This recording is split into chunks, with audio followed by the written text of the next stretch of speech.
Hey everyone, my name is Joel Patterson, and this is my case study for EDL 854, Missing Booster Club Funds. Here we go.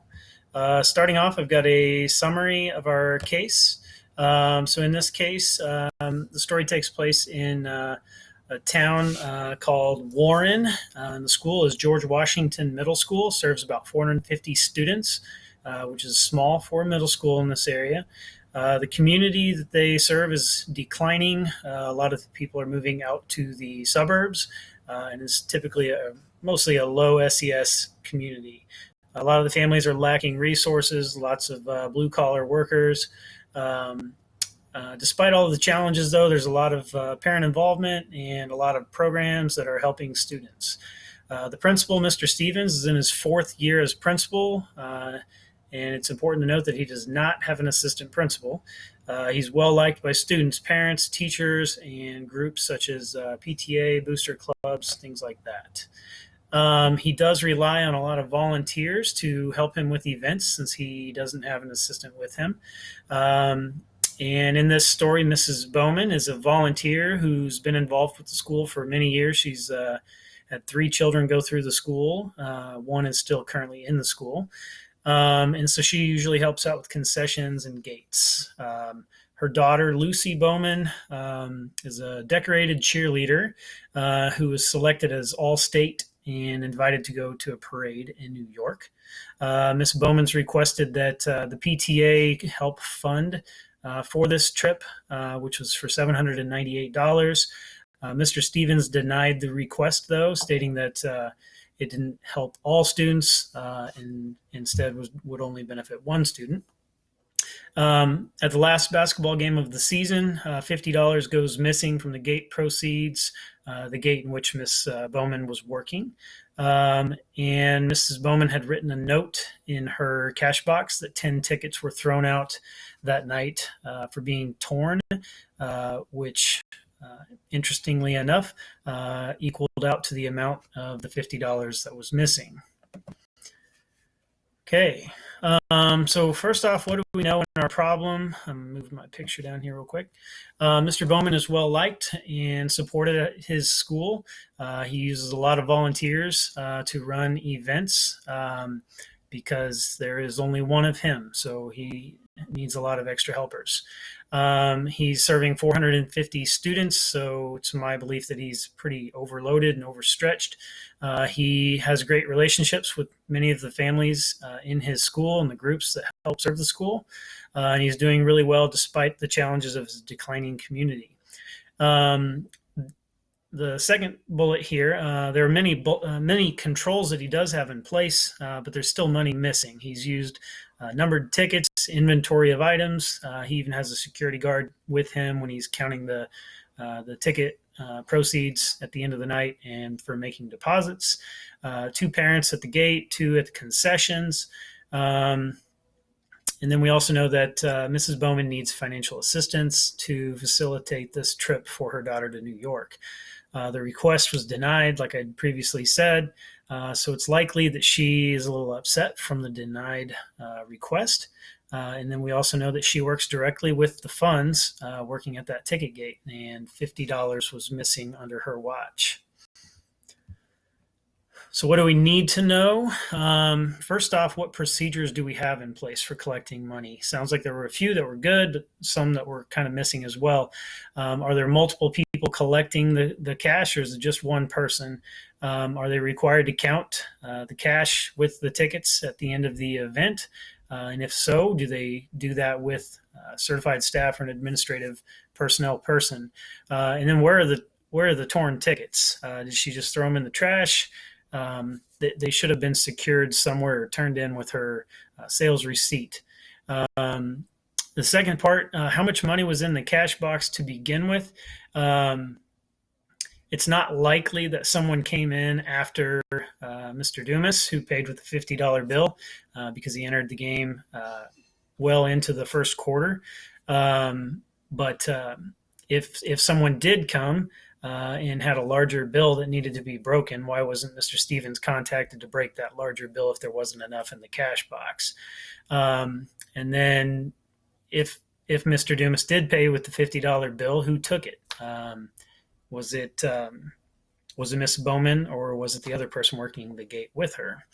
Lastly, what policies are in place for staffing events? Mr. Stevens is a bit overstretched, so could certified staff work the events with him or other principals from other buildings, possibly a middle school or another middle school or a high school or an elementary even?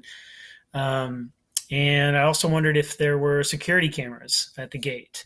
And then if there were the responsibilities, the working the gates, the concessions, things like that, if those were rotated or if the same people work the same jobs every time. Okay, so what is our problem?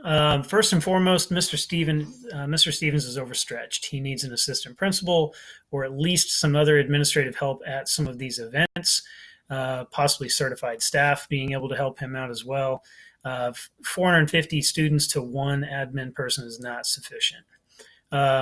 We need to strengthen the controls for taking in these tickets at these events. So the torn tickets, even if they were torn, which is questionable, they should have been secured. They should have been turned in at the end of the night. Money should be counted with the person in charge of the event. So instead of just handing the cash box over to Mr. Stevens, they should have gone through the cash in the ticket sales right then and there. We also know that $50 is not accounted for. The ticket proceeds did not balance. Mr. Dumas paid with the $50 bill. Mr. Stevens recognized that when he was having a conversation with him, but there's no $50 bill in the cash box. And then Mr. Dumas, came to the game late. Were there any other sales after him? All right, so the plan of action with appropriate strategies. Step one, I put to begin the investigation, and that would be after contacting district office to make sure that you're following the district protocol, of course. But then meeting with Mrs. Bowman just to lay out the situation. Here's what happened. This was at your ticket box, and we were missing $50. What do you know?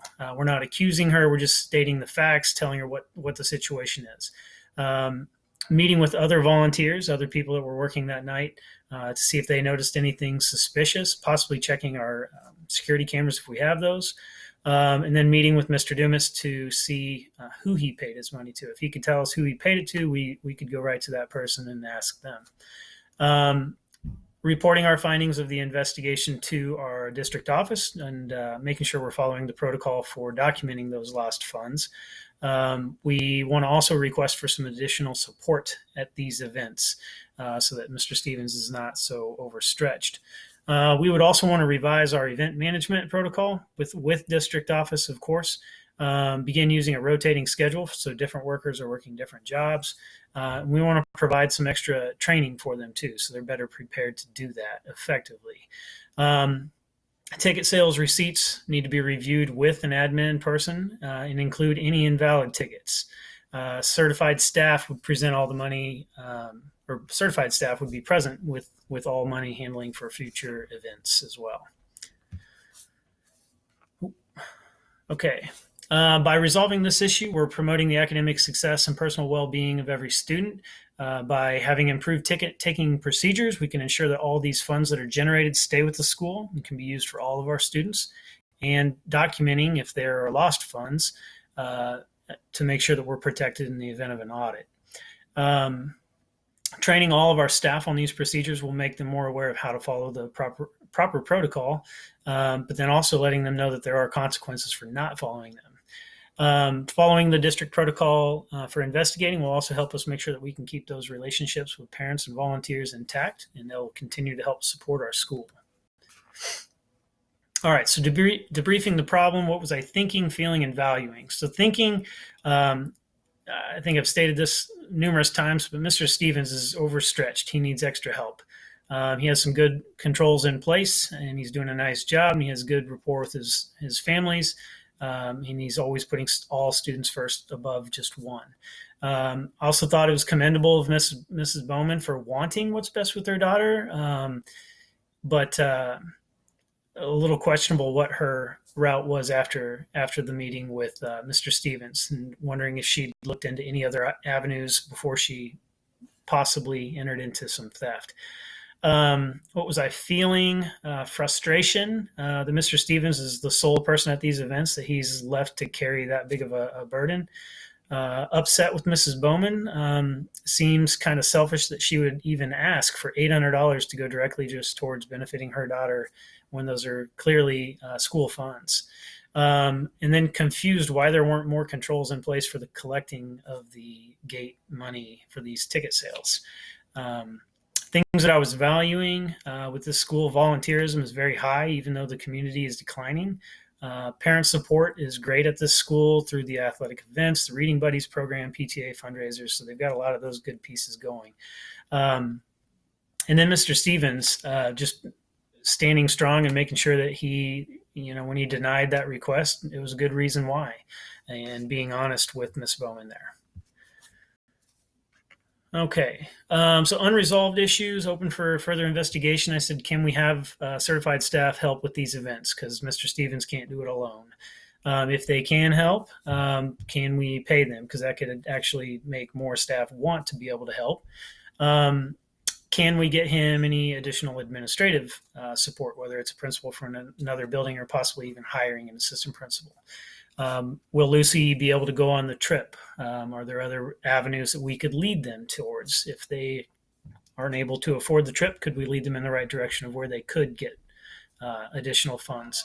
Will the relationships that we have remain intact after the investigation? If we're careful, we can preserve those, but it's a slippery slope. And then lastly, will we have the $50 returned, or will we just have to swallow that part? Okay, so promoting effective and efficient management of school district, 3 bullet points. We're going to add more stringent controls to ticket taking to safeguard our district funds and make sure that these situations don't happen again. We're also going to provide staff training, volunteer staff training to make these operations a little bit more streamlined.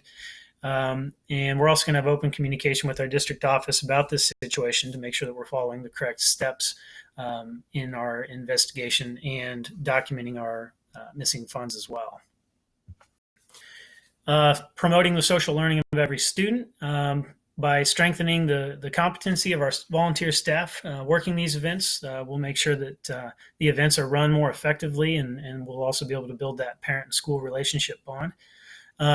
By adding some ticket-taking procedures for all of our events, we can also ensure that all of our generated funds go right back into our school and can provide services for all of our students.